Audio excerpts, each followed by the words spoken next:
Am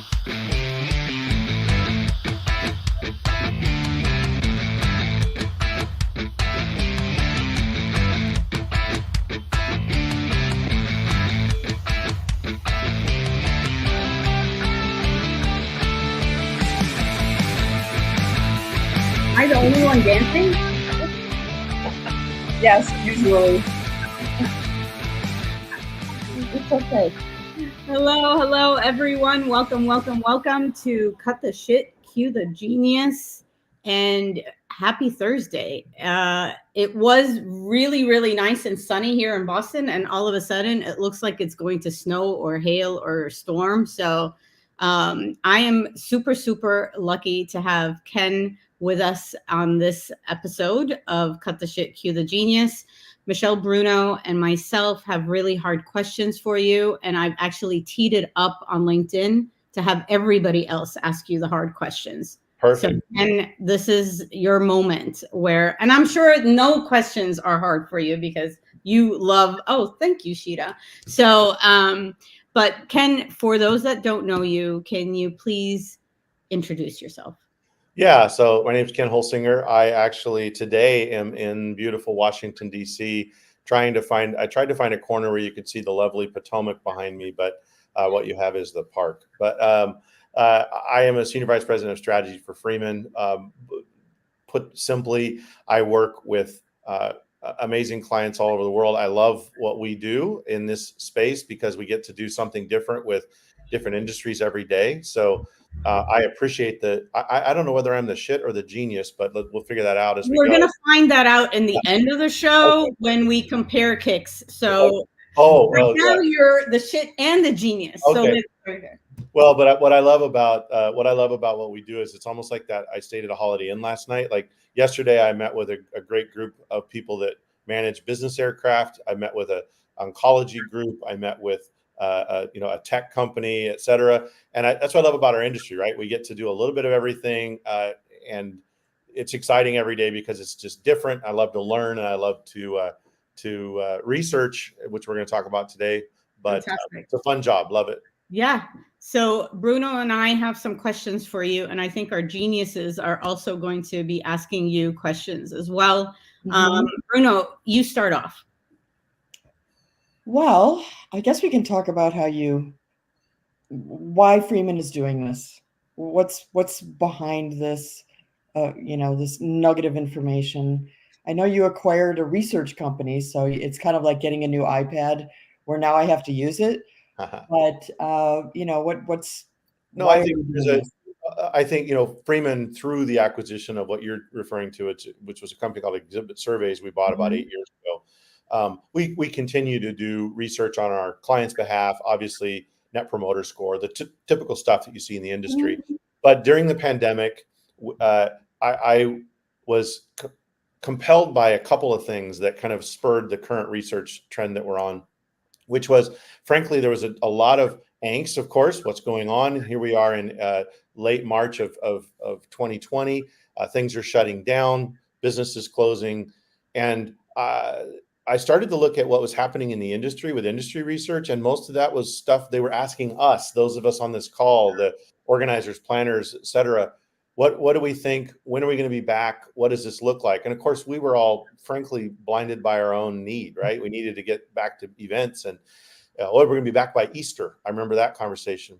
And I started to see in the consumer trends and in the entertainment side, sports, entertainment, concerts, you saw the NBA shut down, you saw theaters shut down, and started to say there's a disconnect here, that there's something, and consumers aren't responding the same way as we are, who are dependent on the day-to-day of this industry. And so we turned our attention first and foremost to attendees and then to exhibitors, and began to research. Literally every 6 weeks, we'd put out a new research report. We actually surveyed over 3 million people during the pandemic. And I think the team did a really great job. I get the opportunity to drop the insights and present it out, but we have a large team that really dug into what are people thinking. And what we began to understand is that consumers are our attendees. And I think we think, oh, B2B, and they put on their business hat with that industry.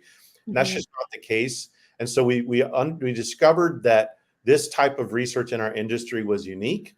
And so we began to cycle research that talks to the attendee and the exhibitor on the regular, and then compare that, as you'll see with some of your tough questions today, to what those of us in the industry think, and see where we align, and frankly, where we're misaligned.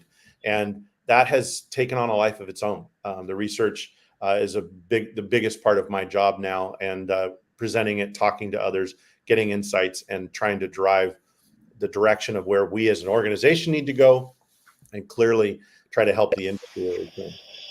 Mm-hmm. What is the biggest aha moment for you, Ken, or the biggest disconnect where you see and you go to events, whether it's oncology or even our events, within our industry, et cetera, and what your report is showing? Well, I think there's a few things. I think that when I walk into most organizations and I begin to present the data, they'll say something like, well, yeah, but what about, did you research people only in, that have purple engineers like my group does?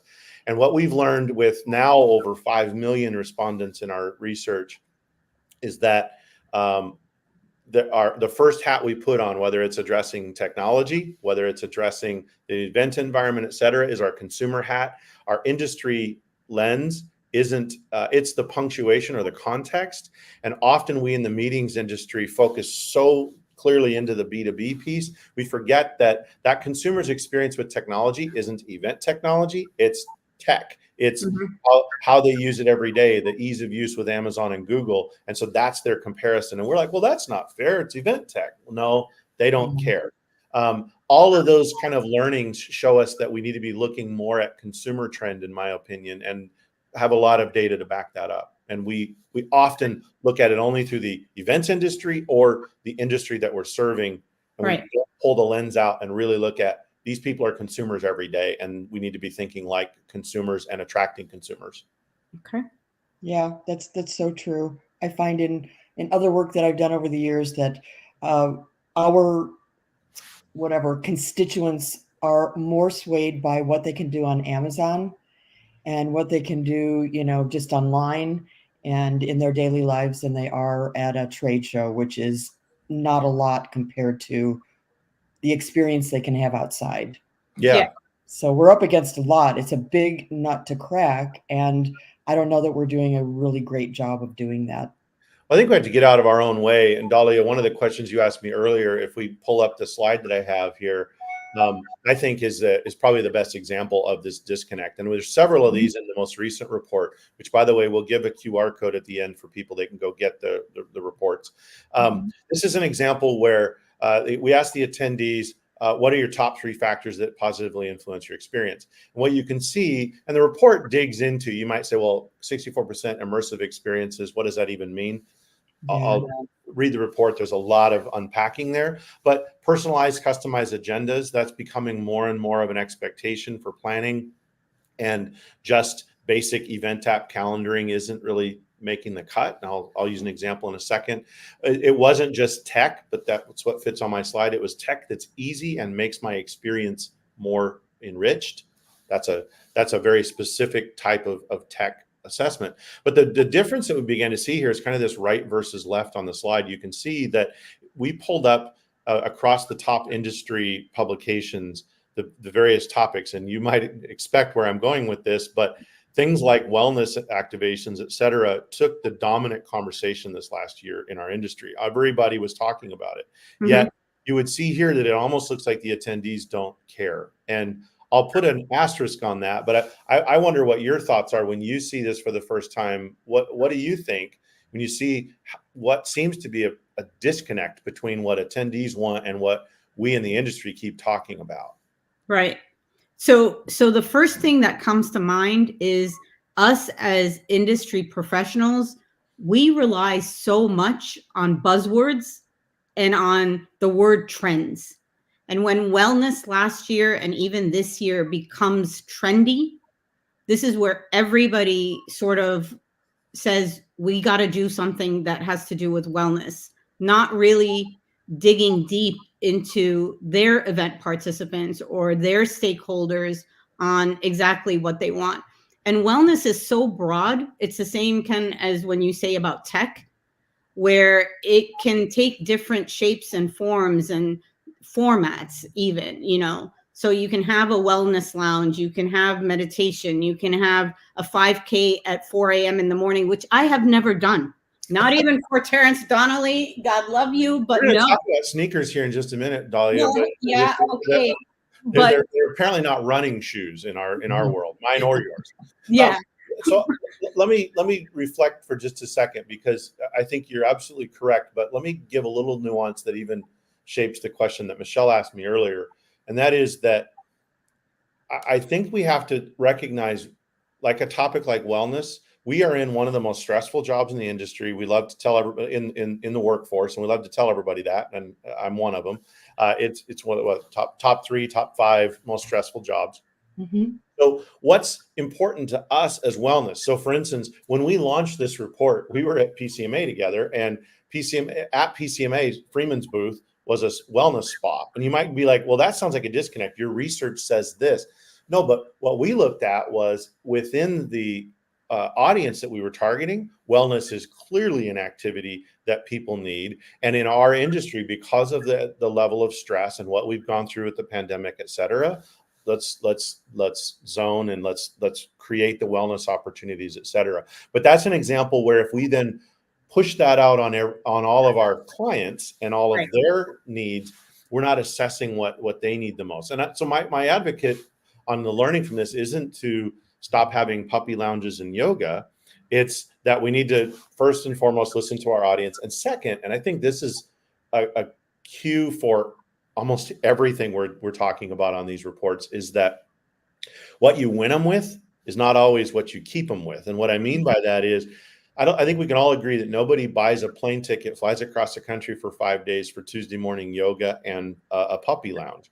We all know that.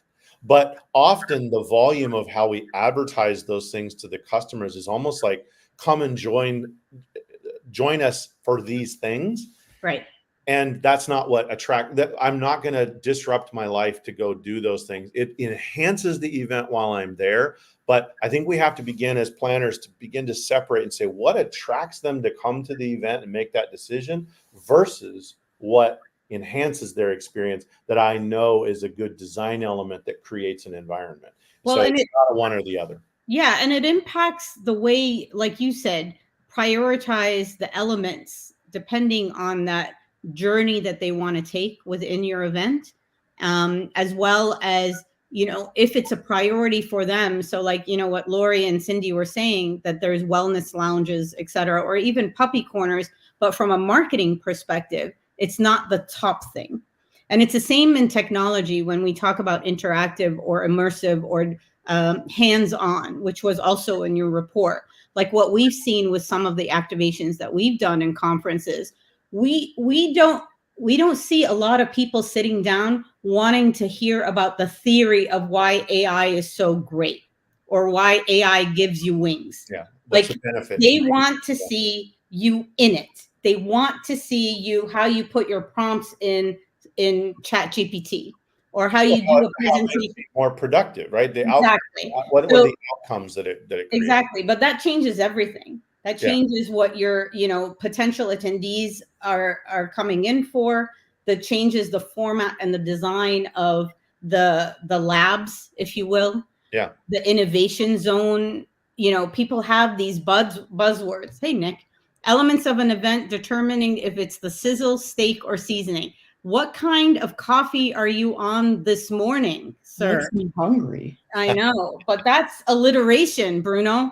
Yeah. That's why I kind of went, whoa. Yeah. No, that's a good. But I know Nick well. I think that's a great way to, it's saying what we said, which is basically what attracts them is not necessarily what keeps them. So you have to.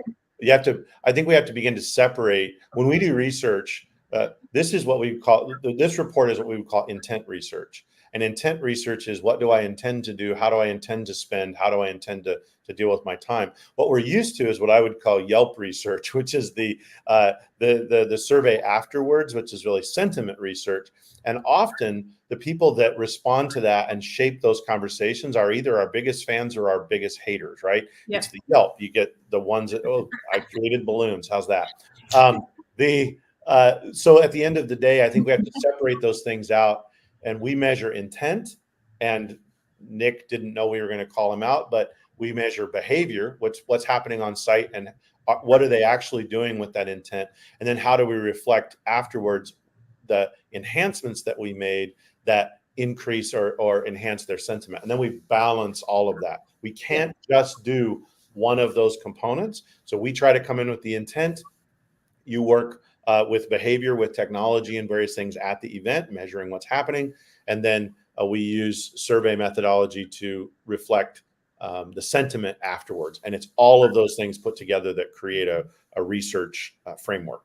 Perfect.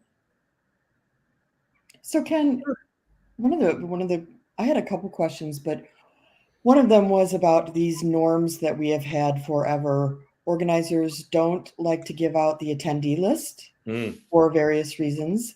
And they also don't like it when exhibitors have events off the trade show floor. And you even said in the report, not you personally, that organizers should make, an attempt to lock up all the extra space so that exhibitors can't go and do things off the trade show floor. And I just find this in this day and age with a younger demographic coming in is going to be distasteful in a lot more ways than it has before. So why are we still sticking to those two things? Can't there be a compromise, a sort of blind, distribution? Maybe it's a blockchain thing. Maybe it's, a sovereign identity solution to, allow people to keep their own privacy, the attendees to maintain their own privacy and their own control. But anyway, it just seems like antiquated. Yeah, let me unpack that a little bit. Because it would have been me saying it. So I have balloons. Your hand gesture. Right. I know it's exciting, but it's all good. Thanks, Apple. Kind of dangerous. Let me start with the second piece that you asked about, which is the trade show floor, the private events. So to be gently corrective, we didn't say that they should lock it up so that those things can't happen. We actually said your partners are going to do these things. That it's what they want, it's what the attendees want. They want to create environments off show floor, et cetera. What we're saying is that in order to optimize the investment that the organization has made in that city, in bringing the attendees there, they're the reason that attendee is there. Provide opportunities. I'll use an example. In Dallas recently, we had a large show that went in, and my advice to them was, let's go to Deep Ellum and Bishop Arts and actually create environments that people want to be in. Let's work with that and then partner with your sponsors into those spaces, provide transportation, create the ecosystem, because nobody dreams of having a meal in a convention center. That may be controversial, but like nobody says, what I want dinner in the convention center. I want to go out with a smaller group. I want to go into an environment and an experience. So what we're advising isn't to lock it up so that those events can't happen, but actually, in fact, enabling them so that you're creating a campus environment, but you're also optimizing your investment. You're the one that you as the organizer, drew those people to that city. Partner with that group, because the indicator is if you do lock it down and you don't provide that opportunity, those large exhibitors, those large sponsors are going to do it anyway, and they're going to do their own proprietary event outside of yours. So create the environment. When we say lock it down, we're talking about let's create a campus experience. Let's give more opportunities that are cohesive, like we did for that event. One-way transportation down to Deep Ellum. Tons of opportunities that sponsors were doing down there. You know what? People can figure out Uber on the way back. We let them do that. So that kind of, does that make sense? Kind of unpacking that piece. Now let's talk about lists and identity. And I agree with you. We could have a whole episode on blockchain. What we see in several pieces of both our attendee and our exhibitor report, as you would imagine, of course, exhibitors want to see the lists up front. What's historically been held close is that the organizer says, well, I'm not going to. First, I think they overvalue what the value of a list is. They say, well, that's my list, and the only way you get access to that list is on the show floor. You swipe a badge, we give it. We've used, rightfully so, privacy and even GDPR as a rationale for why we can't provide that up front. But let's rewind and talk about a broader marketing conversation, which is opt-in versus opt-out, which is the whole conversation around marketing, right? Mm-hmm. I would proffer that live in-person events are the ultimate opt-in marketing experience. Again, bought a plane ticket, dedicated 5 days. And we can't compare that to a digital lead. I got a digital lead that we know, and we have tons of research that shows the extra value that an attendee brings at an in-person, the lifetime value, the overall transactional value, where they're placed in the pipeline. Attendees are telling us, first and foremost, they want to plan their experience up front, to meet with each other and to meet with subject matter experts. Nobody is saying, well, not no one, most are not saying, gosh, I hope that an exhibitor salesperson will hit me up incessantly until I'm tired of it and kind of violate my privacy in that way. But they are looking for subject matter experts. They want to understand what's the exhibitor launching, what are the new products, what subject matter experts are going to be there, and how do I plan my event? So how do I take that opt-in mindset they already have, create an opt-in environment that says, I want to know, you know how frustrating it is to me when I attend a show and I find out afterwards that somebody, a near and dear friend that I worked with 20 years ago was there, or someone I went to college with. I want to know upfront who's there, that I know, that I can optimize. I want to know what products are going to be launched so I can go meet with subject matter experts and set my appointments. How many of us love to go by a booth and go, I really want to know more about your widget? And they're like, well, that guy will be back at 3. I want to plan that in advance. So our unlocking of that attendee list for both the exhibitor and the attendee is unlocking value of connection, of planning, and optimizing my time at the event. And we've got to figure out how to do that with data privacy in mind. Right. I mean, one of the slides that you had in the report talks about, you know, what exhibitors and attendees, they have similar objectives.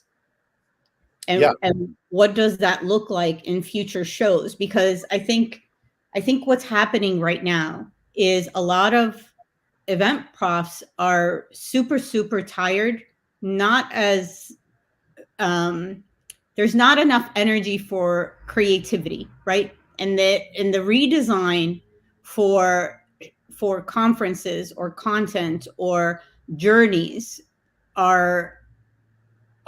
they just have to be reset. They have to be refreshed or redesigned, or the shows will just disappear. And I think they're at a point right now where they need all the help they can get from, not from the inside. They need help from the outside, from different perspectives, in order for them to design better. And we've been talking about like personalized journeys for I don't know how long. Well, I think that we have to get to a point where we say, okay, how can I, with as few questions and invasion of privacy up front, learn what people's objectives are? And so I'll give you a very quick drive through the study.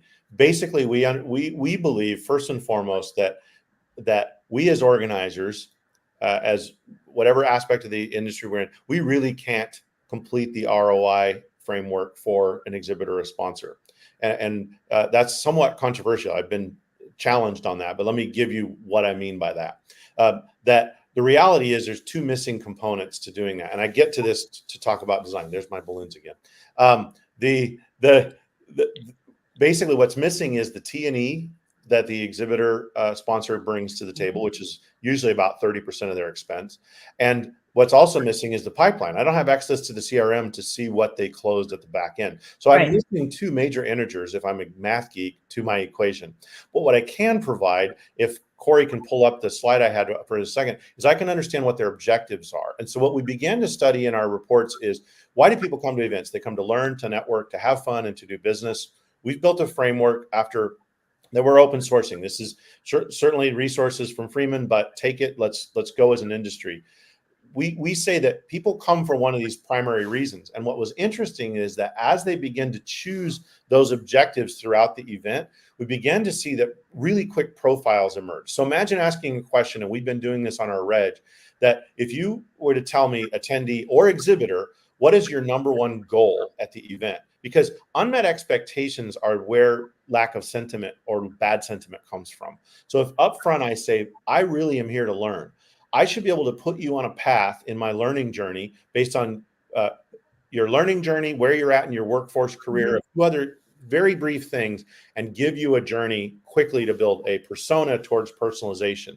What we found, though, is in these objectives is that on the roughly 50 questions that are in our study, as we compared exhibitors and attendees, when they chose one of these things, it began to develop these really fascinating profiles. So we could actually go into an individual and say, well, if an exhibitor says that they're a learning focused exhibitor, we learn a bunch of things about them because they made that choice, their maturation of where they're at in their sales pipeline, what they're looking for, what size booth probably is choosing that kind of activation. Same thing with attendees. And so this design around events based on objectives sounds super elementary. Most of us have been doing it, but maybe not as contained and as framed and as measurable as what we're putting forward, if that makes sense. It totally makes sense, but it also creates a huge problem. Okay. And from my conversations with a lot of clients where there's a disconnect here, is the disconnect in between their exhibitor sales teams, their biz dev teams, and their education teams. So they've been wired to sell a certain way. Yeah. They have not been wired to have a conversation with a potential exhibitor, whether they've been there 10 years or like for first time. Hey, what are you wanting to do? They will just give them a prospectus that is fugly, that is old, that is like, hey, what about a banner ad on the website that will bring you absolutely nothing? Well, I think you're absolutely correct, but I would even go a little bit further. I've even had somewhat tense conversations with some that would say, well, my job is to provide them with the environment. It's their job to figure out the rest. I've had that blunt of a conversation, which basically means we're selling real estate. Like, exactly. I don't care whether you're a McDonald's on the corner or a barbershop, I've given you real estate. That's obviously not what is going to optimize the environment. What we want to do is we want to understand their objectives and build. And I think you can triage this. We talked a little bit in our pre-planning that one of the findings of the report is also that exhibitors particularly want turnkey packages. Well, that's very different from a small transactional exhibitor like we see on this commerce slide here. They're a small company. If they don't make sales at the event, they probably don't exist or won't be able to come back. 80 to 90% of their overall marketing budget is probably being spent at this event. That's a very different perspective than a large company bellwether exhibitor that is looking at a myriad of things about nurturing and networking and learning, thought leadership, a very mature pipeline environment that they're dealing with. But your sales teams need to get up to speed with that. They need to understand why they are there, bring those packages together. Sponsorships are not different than exhibits. That right. One of the most important things I want us to learn as an industry is that one of the biggest shifts that's happened post-pandemic is that prior to the pandemic, the majority of exhibit management, exhibit marketing groups at companies reported into sales. And your rationale is my competitor there? Do I have a product to launch? And is my customer there? That's a sales initiative. During the pandemic, when digital is our only channel, the CMO folded those groups of event marketers, event managers, and exhibit managers into the marketing organization, and they've stayed there. Mm-hmm. So you may be looking across the desk at someone who was the same type of person you did previously, but they report differently. What does that mean? Marketers look at events as part of a channel, which we've been advocating for a long time. But what that means is they're comparing it between all of their objectives. So when they come to the event, the objectives there, face-to-face, launch a product, connect, nurture customers, et cetera. It's a much more nuanced, objectives-based approach than the mutually assured destruction of whether or not my competitor is across the aisle and how big their booth is. And I'm very much reducing a complex narrative, but and where I'm coming from. It's radically changed, and we need to understand that change and understand that we are now a part of the exciting thing is we're a part of a much bigger ecosystem in the marketing universe. and that we are the most trusted channel in that ecosystem of all of the other channels, and we need to advocate for that much more than we have been. I would posit, though, Ken, that trade shows are not optimized for commerce. They are optimized for marketing and getting to know others. And I mean, we've done away with any level of transactional business making. I would argue, though, Michelle, I go to a lot of events. I know you do too. There's actually still a lot of transactional events out there, more than you might recognize. That I have an event that I work with that actually transacts over $1 billion on the show floor. I have another one that transacts several billion. I have some that transact in the millions. Some of that is literally order taking and card swiping, that basic, all the way to private rooms where deal making is happening, et cetera. So I agree with you. There's more. But there's a transactional element in a lot of events that is still there. And I think that as organizers, we have to recognize, again, is that an objective? Are you, right. Because I would say that those types of shows, that's part of the culture of that industry vertical. That's the way that they do trade shows. Yeah. But it doesn't seem to be a fundamental part of the way organizers think about shows across the board. Yeah. Well, and I don't know if that's the answer.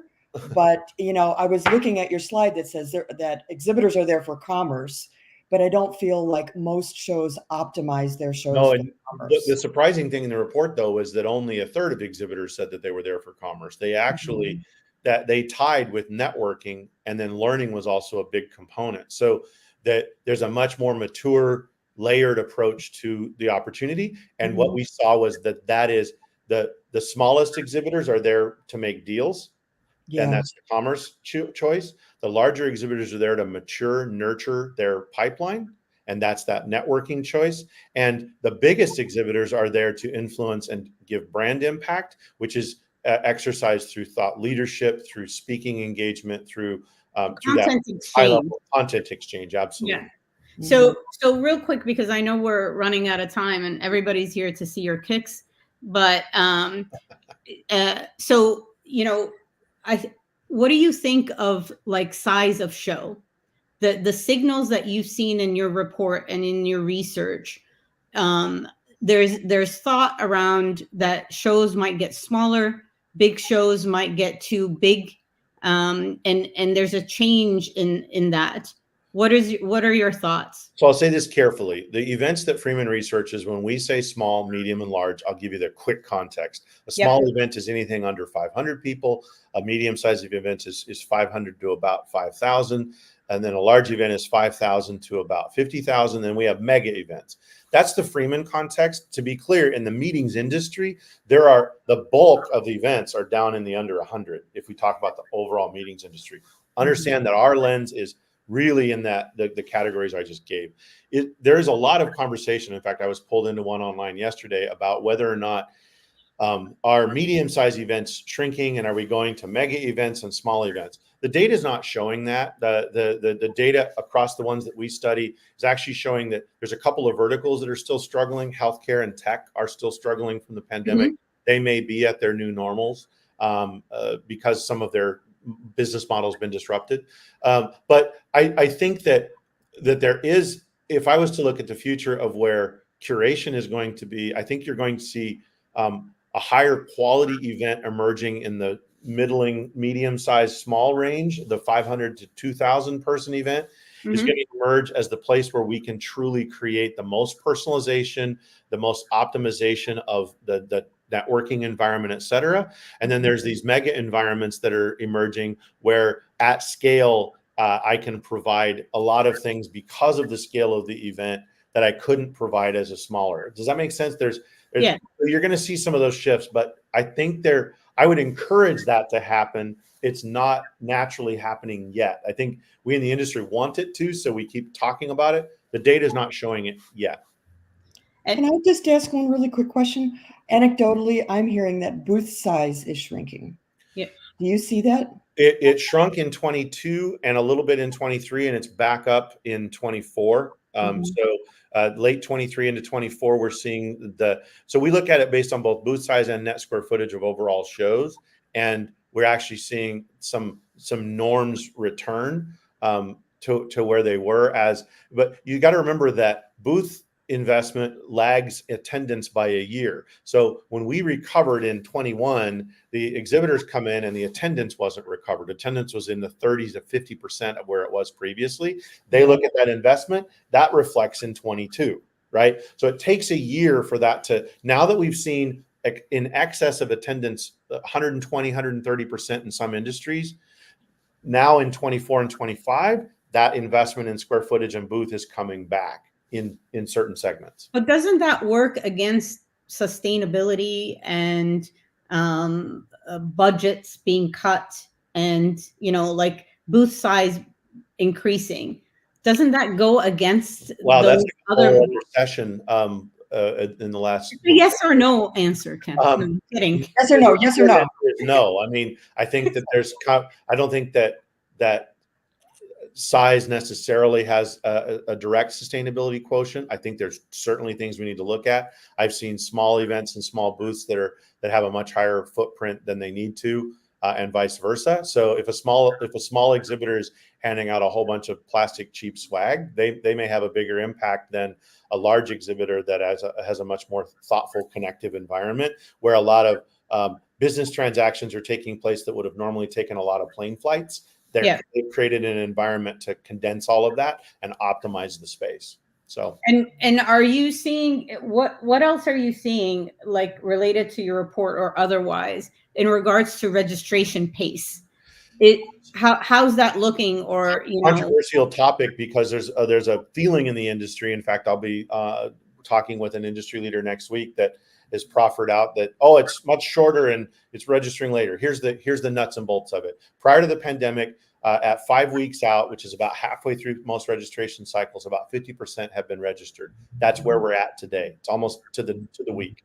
We see actually an acceleration the last 2 weeks of events, depending on whether there's a trade show or a professional conference. Right? You got a professional conference with a high entrance fee, trade show with little to no barrier to entry.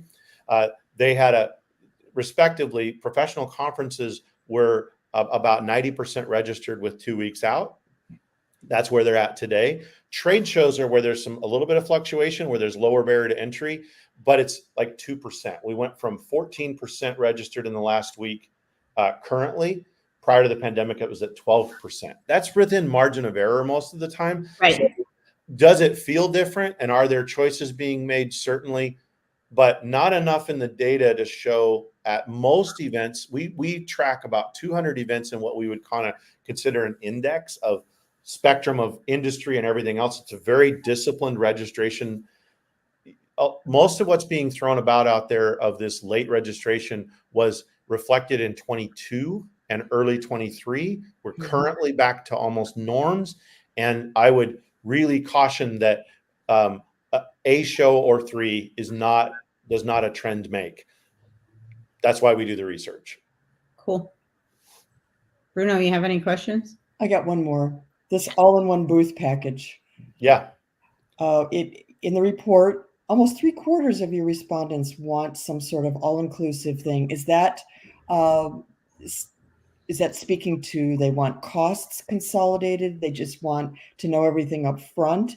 And where does that put your sponsors if in an all-inclusive booth package you're putting in a speaking opportunity, you've got all these other bennies, then is that up the ante for a sponsorship? Do now big exhibitors become the sponsors? Let's draw a visual spectrum from the small booth to the largest booth. And if we go along that track, it changes as to what they mean. The smallest booth says, I need cost predictability. I need it to be simple. I do 3 or 4 trade shows a year. I don't have my own booth. I need packages. I need a monitor, a couch, whatever, right? Select a $1,500 monitor. Those packages are the turnkey is predictability. They tell us that if they can predict their costs better at that level, they'll actually spend more. Yeah. As we move along the spectrum, I have my own booth. I have a full portfolio of events all the way to the largest. Yes, it's sponsorship, speaking engagements. If you go to Dreamforce, they have 5 titanium packages that are 7 figures that are available to you. They are very objectives based. Your booth, of course, is included. You don't even pay the drayage or material handling. It's all included in that big package. We give you your bill at the end on a silver platter. We do, but you know what it is up front. Exactly. And you know what you're getting as well. It's predictability. Nobody knows what their booth weighs until it's afterwards, or and so we have to get to a much more predictable framework for each level of investment and give them back to the objectives, match their objectives, and give them packages that fit across sponsorship, across activations, across event, special events. Everything needs to be journey they want to take. Yeah. What do you want your outcome? I'm looking for X customers, transactions. What is your goal? And we'll help you navigate that with a package. It puts a lot of burden on people like Freeman. I actually think figure that stuff out. We will embrace it, and we're investing heavily in it. To be frank, Michelle, I can't see the organizer sitting down. Okay, for the next year, we're creating almost an Amazon type of an environment for our ordering systems, where you can click and drag, build a booth, visualize it, stick your logo on it. Nice. That's coming, and I think you'll be and we're investing a lot in AI tools also to help build a more predictable timeline for how we communicate, when we should communicate along the spectrum with that we are taking that on. And I'm really proud of the work that is being done on that. All right. So I have 2 more questions. One is a yes, no one. Okay. Virtual events, are they dead? That's not fair, Dahlia. The answer is neither. The answer is no, they're not dead, but yes. No. Depends on the balloon kind of question. Context. It's context. First of all, don't ever call them virtual events. Attendees hate that. Call them what would you call them? They call them what they are. They're online learning, they're online experiences, they're webinars. We already had that category. We made this crap up with virtual. There's nothing virtual about what we're doing right now. We're we're live and in an environment. There's nothing virtual. So stop it. The second thing is that if you can do it on Zoom, don't do it in the room. And that's my one stupid, simple, easy remember takeaway. If you can do it on Zoom, don't do it in the room. So optimize face-to-face for the environment that it is, optimize digital for the environment that it is, do both, do them better. And it's not a pendulum that we need to swing back and forth. We need to activate across the year the right environment for the right. And that's usually, I actually call it a content continuum. So it could be an experience continuum, whatever way. I like the whole, if you do it on Zoom, don't do it in the room. And then not last, but I can talk to you forever. But when it comes to event tech, what needs to change, or where are we at? Because we're looking at the same landscape. So I'm going to talk from a perspective. Michelle asked me before the show. I sold my event tech company to Freeman. There was a time where we were doing more of that. We're doing more partnerships these days. I will say that I believe that we need to embrace, wherever we can, big tech needs to be pulled into our space. I don't think wayfinding is going to be solved well within the event space. Wayfinding, we worked with Google last week at their event. They used, guess what? Google to do wayfinding throughout their event, step-by-step navigation with contextual advertising, with personalized recommendations as you walk through the floor. Most of us in this space, I'm sorry if there's a wayfinding company listening in, we're not going to be able to compete with the billions of dollars they've spent. I sent you another example where, when you and I talked about Google, it's very true. And there will be the surge of the big boys. I think big tech will come in. I think the other piece that I would give advice to anybody who's building an event tech or seeking event tech, embrace the MarTech stack, the Marketos, the Salesforce, the investments that have been made in that. Don't recreate those that are specific to our environment. We should be linking to those, using the campaign tools, using the CRM engines. If your platform doesn't integrate into the MarTech stack, I'm not talking about framing or various, fully integrate into the MarTech stack, then I struggle. They've got to be on the MarTech includes everything from pre-event advertising to closing the sale, and it all needs to be on the continuum. Perfect. You know what? The high level of people from outside the event industry that know a lot about technology are not being hired by the organizers. And, I mean, Freeman has done a lot in the past, but I have also seen your guys come and go. And I don't know if that's, and they are guys, a situation of salary. That's not fair, Michelle. We have some incredible women that have been in our well, the ones that were elevated to like some sort of, like tech gurus position in the past were a couple of guys. I don't know if there's women in there right now. I mean, I would say Danielle Pusita, who's now with Emerald, was our senior vice president of digital. She's an incredible guru. One of my colleagues for a long time is now with one of our partners, a woman named Megan Murphy, who's an amazing tech guru in the space. But fair commentary. Yeah, I'm not saying. All I'm saying is like you're not going to take the VP of Google and then hire them into our space because we don't have the benefits, we don't have the salaries. No, I'm not advocating that. I'm actually advocating that we integrate with what Google's already doing more heavily. Yeah. So if anybody from our geniuses that are listening in have any last minute questions for Ken or for us, please put that in the chat.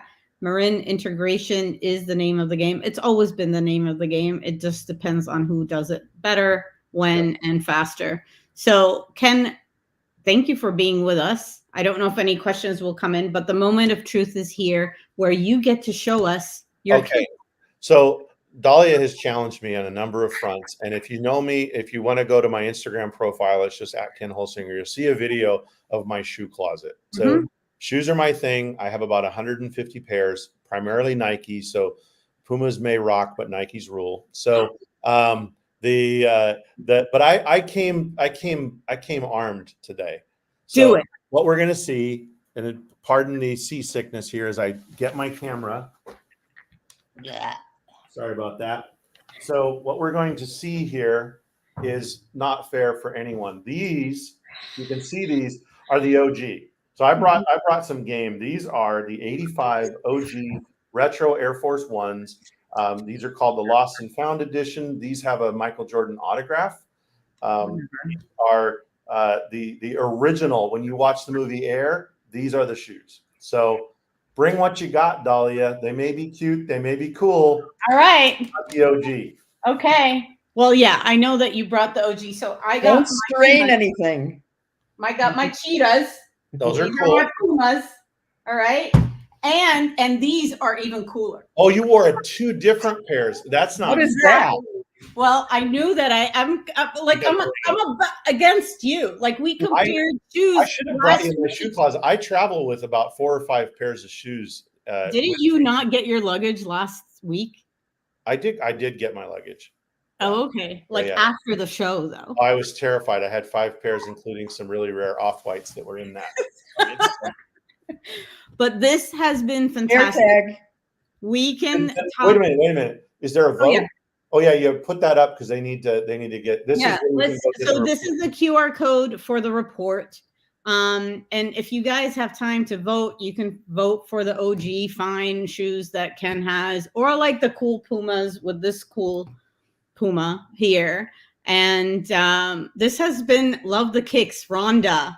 There you go. You didn't mention which kicks you love, so you are very diplomatic, and we love you. And those glasses. Nikes are kicks, and Pumas are shoes.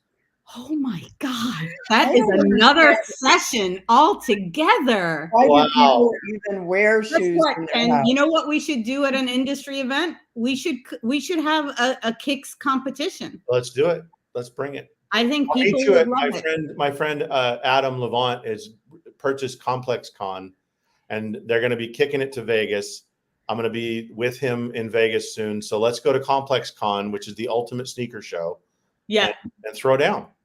I would love that. Thanks, Paul. There we go. Thanks a lot, Paul. See, there we go. Winning.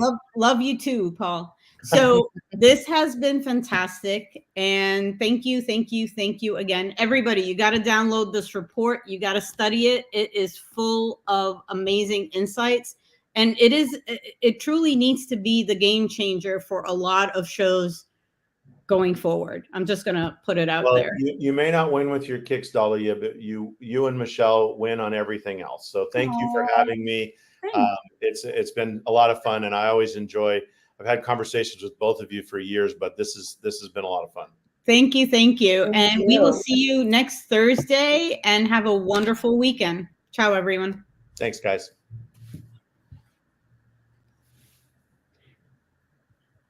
Music.